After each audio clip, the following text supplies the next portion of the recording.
वो बूढ़े आदमी की लाश मिली, जिसके बाद वो गार्ड दौड़ता हुआ वार्डन को बुलाने के लिए गया और दूर से वार्डन को चिल्लाने लगा। उस रात तेज तूफानी हवाएं चल रही थीं, जिस वजह से कुछ भी सुनना बहुत मुश्किल था। वार्डन गार्ड की बातों को सुनने की कोशिश कर रहा था, लेकिन उसे कुछ भी सुनाई नहीं दे रहा था। अब यहाँ एडमंड की बॉडी को जिन गार्ड्स ने उठाया था, वो 3 की गिनती के साथ एडमंड को समुद्र के पानी में फेंकने वाले थे, लेकिन जैसे ही गार्ड 3 कहने वाला होता है, तभी एडमंड पास खड़े वार्डन को बेल्ट से पकड़कर अपने साथ नीचे पानी में गिरा देता है। पानी से निकलने के बाद जब एडमंड ने पीछे मुड़कर देखा तो वहाँ वार्डन मौजूद था, और वो जो जुल्म पिछले 12 सालों से वार्डन ने एडमंड पर किया था, उसका बदला लेने का टाइम आ गया था। यहाँ एडमंड वार्डन को पानी में डुबो कर बड़ी बेरहमी से मार डालता है। इसके बाद वो बिना पीछे देखे समुद्र में दूर तक तैरता रहा। अगली सुबह जब एडमंड की आंख खुली तो वो एक आइलैंड पर था। पिछले 12 साल बाद खुले आसमान में आजादी की सांस लेने के बाद एडमंड काफी खुश हो जाता है। खुशी के मारे वो पागलों की तरह यहाँ वहाँ भागने लगता है, लेकिन उसकी खुशी कुछ ही देर की मेहमान थी। तभी वो देखता है कि कई सारे लोग उसे देख रहे हैं। दरअसल ये सभी समुद्री लुटेरे थे, और ये सभी लुटेरे यहाँ अपने एक साथी को मारने आए होते हैं, जिसने लुटेरों के सरदार को धोखा दिया था। वो लुटेरे एडमंड को पकड़ लेते हैं, और लुटेरों का सरदार एडमंड से कहता है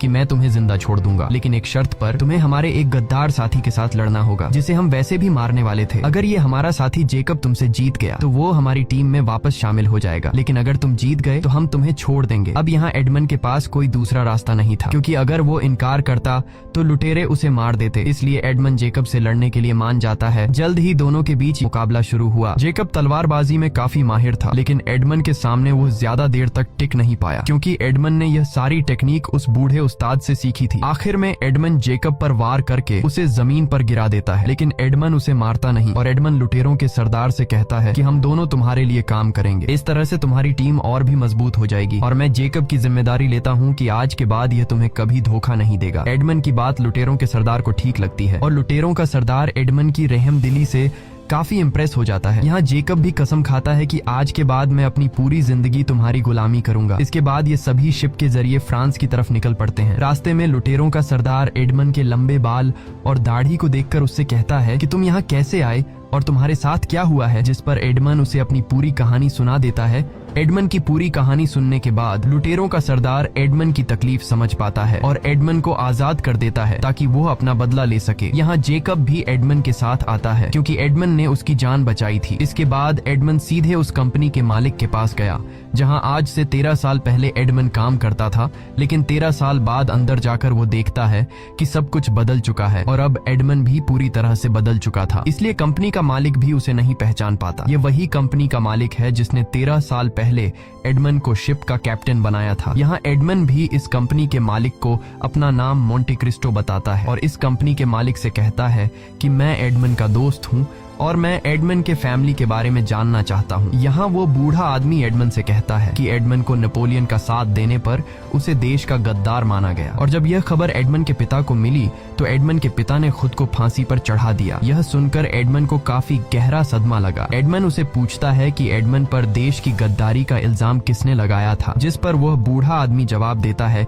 कि यहाँ के मैजिस्ट्रेट जिसका नाम विल्फ्रेड है। यहाँ एडमंड को यह भी पता चलता है कि एडमंड के जेल जाने के बाद उसकी जो गर्लफ्रेंड थी उसे एडमंड के बचपन के दोस्त फर्नांड ने उससे शादी की। अगली सुबह एडमंड और जेकब एक नाव में बैठकर उस तरफ निकल पड़े जहां मैप में खजाने का निशान बना हुआ था। मैप को फॉलो करते हुए ये दोनों एक आइलैंड पर पहुंच जाते हैं। अब आइलैंड काफी बड़ा था, इसलिए उन्हें खजाना ढूंढने में मुश्किल हो रही थी, लेकिन जब ये लोग आइलैंड के बिल्कुल बीच वाले हिस्से में पहुंचे तो वहां उन्हें एक तालाब दिखाई देता है, और एडमंड उस तालाब में कुछ देख लेता है। एडमंड जब पानी में जंप मारता है तो उसे वहां पर खजाना मिल जाता है। एडमंड ने जैसे ही एक संदूक खोला तो चमचमाता हुआ सोना दिखाई दिया। यह देखकर जेकब खुशी से झूम उठा, और उन्होंने जितना हो सके उतना सोना बोट में भर लिया। लेकिन वहां और भी सोने से भरी हुई संदूकें थीं, और पूरे खजाने को ले जाने के लिए उन्हें एक बड़े जहाज की जरूरत थी। लेकिन खजाना पाने के बावजूद भी एडमंड खुश नहीं था। तब जेकब एडमंड से कहता है कि तुम्हें और क्या चाहिए, अब तो तुम दुनिया के सबसे अमीर इंसान बन गए हो। जिस पर एडमंड जवाब देता है कि मुझे बदला लेना है, इस दौलत को मैं सिर्फ अपने बदले के लिए इस्तेमाल करूंगा। और यहाँ आता है कहानी में सबसे बड़ा ट्विस्ट। सबसे पहले एडमंड अपना नाम बदलता है और अपना नाम रखता है काउंट ऑफ मोंटे क्रिस्टो। इसके बाद एडमंड ने एक बड़ा आलीशान घर खरीदा और अपने आप को फ्रांस के एक नए रईस के रूप में सबके सामने पेश किया। साथ ही उसने अपने आसपास के बाकी रईस लोगों को भी अपने शानदार घर में एक पार्टी के लिए बुलाया। एडमंड के लाइफस्टाइल को देखकर पूरे फ्रांस में लोग एडमन को जानने लगे। लोग अब एडमन में दिलचस्पी लेने लगे, लेकिन असल में यह एडमन यह सब अपने धोखेबाज दोस्त फर्नांड का ध्यान खींचने के लिए कर रहा था। पर फर्नांड तो इस पार्टी में आया ही नहीं। ये सुनकर एडमन गुस्सा हो जाता है और सबसे पहले एडमन पता लगाता है कि फर्नांड की कमजोरी क्या है। तब एडमन को पता चलता है कि फर्नांड ने बैंक से लोन लिया है, जिसके बाद एडमन अपने आदमियों से कहता है कि इस बैंक को खरीद लो और एडमन को लोन वापस मांगने के लिए प्रेशराइज करो। वहीं हम फर्नांड को देखते हैं। फर्नांड ने मर्सिडीज से शादी तो कर ली थी, पर उसे कभी खुशियां नहीं दे सका। फर्नांड हर रोज दूसरी लड़कियों के साथ एंजॉय करता और अपना ज्यादातर टाइम जुए और शराब में बर्बाद करता। वहीं एडमन को जेकब ने खबर दी कि फर्नांड का एक बेटा भी है। ये सुनकर एडमन ने एक तगड़ा प्लान बनाया। एडमन ने अपने लुटेरे साथियों के साथ मिलकर फर्नांड के बेटे को किडनैप करवाया, ताकि फिर एडमन खुद मसीहा बनकर उसे बचा सके। और होता भी ऐसा ही है। एडमन फर्नांड के बेटे के पास आता है और उसे किडनैपर्स से छुड़ा लेता है। फर्नांड के बेटे रॉबर्ट को लगा कि एडमन ने उसकी जान बचाई और वह एडमन से काफी खुश हो जाता है, लेकिन असल में यह एडमन का बनाया हुआ चाल था, जिसे रॉबर्ट समझ नहीं पाया। रॉबर्ट एडमन का शुक्रिया अदा करता है और एडमन से रिक्वेस्ट करता है कि कुछ दिन बाद मेरा जन्मदिन है, आप उस पार्टी में जरूर आना। यहाँ एडमन पहले तो कुछ नखरे दिखाता है और फिर मान जाता है। इसी पार्टी में रॉबर्ट ने अपने पिता फर्नांड को एडमन से मिलवाया। वो दोनों 13 साल बाद एक दूसरे के आमने सामने थे। एडमन का हुलिया अब इतना बदल गया था कि फर्नांड उसे पहचान नहीं पाया, लेकिन मर्सिडीज ने जैसे ही एडमन को देखा, उसे एक अजीब सा एहसास हुआ और वो समझ नहीं पाई कि यह है कौन, पर उसे एडमन का चेहरा जाना पहचाना लग रहा था। यहाँ मर्सिडीज एडमन का शुक्रिया अदा करती है उसके बेटे की जान बचाने के लिए। इसके बाद एडमन फर्नांड से मर्सिडीज के साथ डांस करने की इजाजत मांगता है, तो फर्नांड उसे इजाजत दे देता है। डांस करते हुए मर्सिडीज एडमन से कहती है कि मुझे तुम्हारा चेहरा किसी की याद दिलाता है जिससे मैं बहुत ज्यादा प्यार करती थी। तब मॉन्टे क्रिस्टो यानी कि एडमन उससे पूछता है कि वो आदमी अब कहाँ है। तब मर्सिडीज जवाब देती है कि वो मर चुका है। डांस करने के बाद एडमन अपने काम पर लग जाता है, लेकिन मर्सिडीज की नजर एडमन पर होती है और जब एडमन खास तरीके से अपने बालों को घुमाता है तो मर्सिडीज उसे फौरन पहचान लेती है,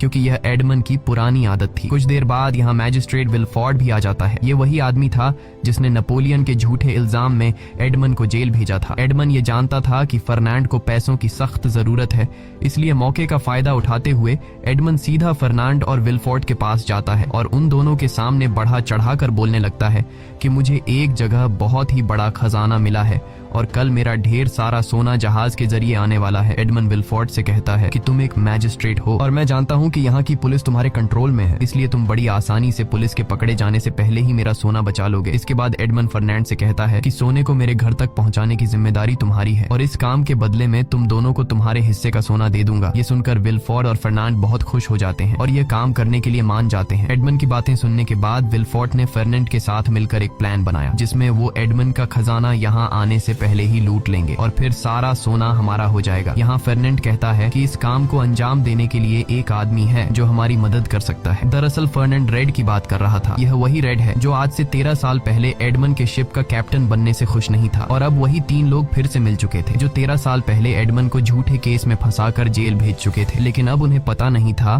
कि एडमन ने जानबूझकर उन तीनों को इकट्ठा किया है। पार्टी खत्म होने के बाद मर्सिडीज चुपके से एडमन की घोड़ा गाड़ी में आई और रोते हुए बोली कि मुझे पता है तुम एडमन हो, क्योंकि मेरी आंखें धोखा नहीं खा सकती। जिस पर एडमन ने जवाब दिया कि कौन सा एडमन जिसके मरने के 1 महीने बाद तुमने शादी कर ली? मैं वो एडमन नहीं हूँ और वो एडमन अब मर चुका है। दरअसल एडमन आज भी मर्सिडीज से प्यार करता था, लेकिन एडमन को डर था कि यह सच इस बदले के प्लान को बिगाड़ ना दे, इसीलिए एडमन मर्सिडीज को अपनी बग्घी से उतार देता है। अगले दिन हम देखते हैं कि रेड ने एडमन का सोने से भरा हुआ जहाज लूट लिया है, लेकिन उसे पता नहीं था कि एडमन पुलिस के साथ उसका पहले से ही इंतजार कर रहा है और तभी वहां पुलिस आकर रेड को अरेस्ट करने लगती है। अब जैसे ही रेड वहां से भागने वाला होता है तब उसके सामने एडमन आ जाता है और एडमन उसके गले में रस्सी का फंदा डाल देता है।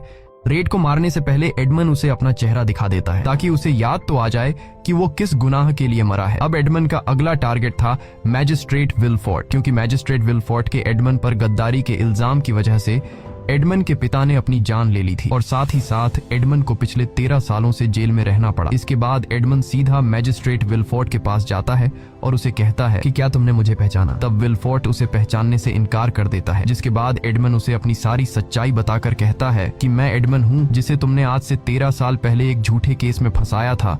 बातों ही बातों में एडमंड मजिस्ट्रेट विल्फोर्ड से सारी सच्चाई उगलवा लेता है। मजिस्ट्रेट विल्फोर्ड कहता है कि हाँ, मैंने ही तुम्हें फंसाया था और मैंने अपने पिता को बचाने के लिए तुम पर गद्दारी का इल्जाम लगाकर तुम्हें जेल भेजा। विल्फोर्ड एडमंड से कहता है कि तुम कुछ भी नहीं कर सकते क्योंकि तुम्हारे पास मेरी इन बातों का कोई भी सबूत नहीं है। ये सुनकर एडमंड मुस्कुराता है और तभी पीछे से पुलिस कमरे में आ जाती है, जिन्होंने चुपचाप विल्फोर्ड की सारी बातें सुन ली थी। अब पुलिस विल्फोर्ड को पकड़कर वैसे ही बग्घी में बंद करने लगती है जिस तरह की बग्घी में उसने एडमंड को जेल में भेजा था। लेकिन उस बग्घी में एडमंड ने विल्फोर्ड के लिए एक गन रखी थी। विल्फोर्ड को जैसे ही वो गन मिलती है, वो गन उठाकर खुद को शूट करने लगता है, लेकिन उसमें गोली नहीं होती। तब एडमंड उसके पास आता है और उसे कहता है कि मैं तुम्हें इतनी आसान मौत नहीं दूंगा। जिसके बाद एडमंड विल्फोर्ड को उसी जेल में भेज देता है जिसमें एडमंड ने 13 साल गुजारे थे। दूसरी तरफ हम फर्नांड को देखते हैं जो भागने की तैयारी कर रहा होता है क्योंकि उस पर बैंक का ढेर सारा लोन चढ़ चुका होता है और उसने रेड और मैजिस्ट्रेट विल्फोर्ड के साथ मिलकर मोंटे क्रिस्टो यानी कि एडमंड का सोना चुराने की कोशिश की थी। यहाँ फर्नांड मर्सिडीज से कहता है कि तुम भी मेरे साथ चलो, लेकिन मर्सिडीज उसके साथ चलने से साफ मना कर देती है। फर्नांड कहता है ठीक है, तुम्हारी मर्जी, लेकिन मैं अपने बेटे रॉबर्ट को ले जाऊंगा। जिस पर मर्सिडीज उसे बताती है कि रॉबर्ट उसका बेटा नहीं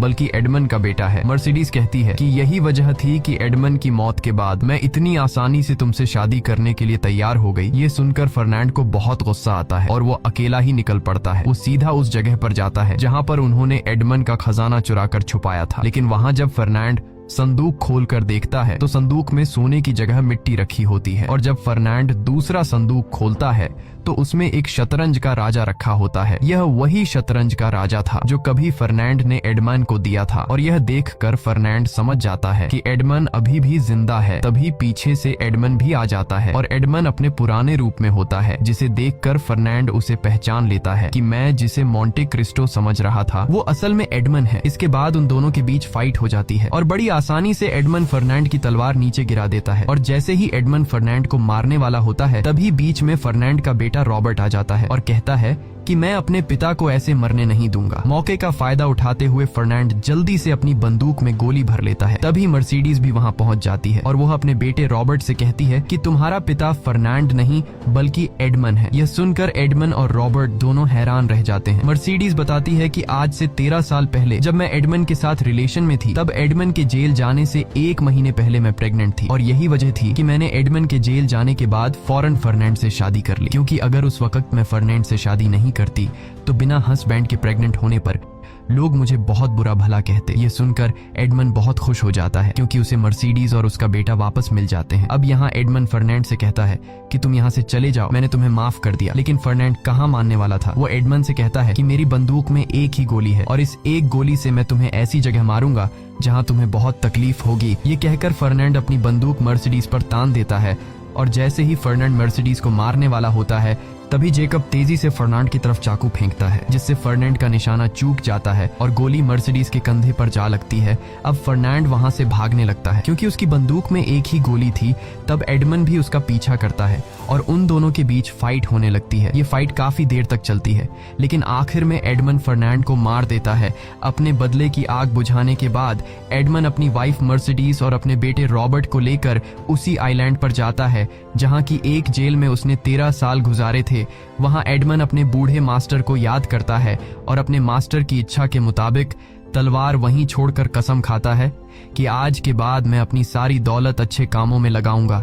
सबसे पहले एडमंड उस आइलैंड को खरीद लेता है और उस आइलैंड की जेल में मौजूद सभी कैदियों को आजाद करके जेल को हमेशा के लिए बंद कर देता है ताकि किसी को भी वो सब न सहना पड़े जो उसने खुद सहा। इसी के साथ ये कहानी खत्म हो जाती है। अगर आपको ये वीडियो अच्छी लगी हो तो हमारे चैनल को सब्सक्राइब और वीडियो को लाइक जरूर कीजिएगा।